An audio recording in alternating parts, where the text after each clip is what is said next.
দেখতে পাচ্ছেন এটা একটা সবজি বাজার।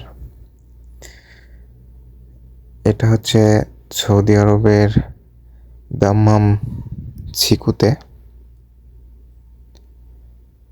এখানে সবাই আমরা বাঙালিরা বাজার করে থাকি।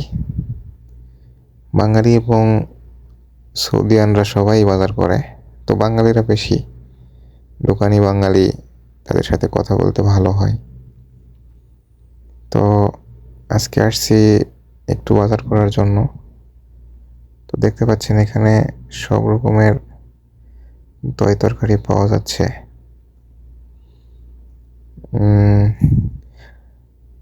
আজকে আমরা কিছু পটল কিনবো। এখানে পটলের প্রতি কেজি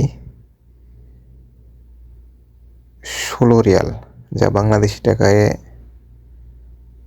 480 টাকা প্লাস। দেখতে পাচ্ছেন আম, এই আম আমাদের বাংলাদেশ থেকে এসছে। টমেটো,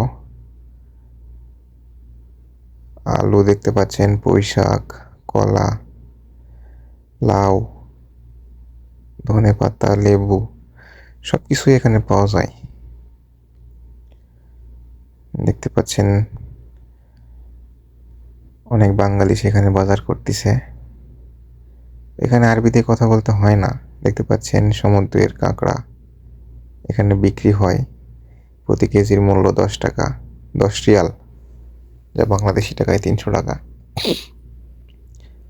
দেখতে পাচ্ছেন এখানে মাছ, অনেক রকমের মাছ দেখা যাচ্ছে, অনেক বড় বড় কাঁকড়া, করলা দেখতে পাচ্ছেন, সাজনা, সব কিছুই এখানে পাওয়া যায়। শাক দেখতে পাচ্ছেন। এখন আসছি মুরগি বাজারে, যেখানে মুরগি, কবুতর সব কিছু পাওয়া যায়, হাঁস। এখান থেকে কিনে বাসায় নিয়ে যেয়ে রান্না করে করতে পারবেন, অথবা এখানে অনেক কাটা মাংস পাওয়া যায়। দেখতে পাচ্ছেন খোলা বাজার, ফুটপাতের দোকান, যেখান থেকে অনেক বাঙালি কেনাকাটা করে। তো আমাদের বাংলাদেশের মতোই কিছু ফুটপাতের দোকান আছে যেখানে অনেক কিছুই পাওয়া যায়।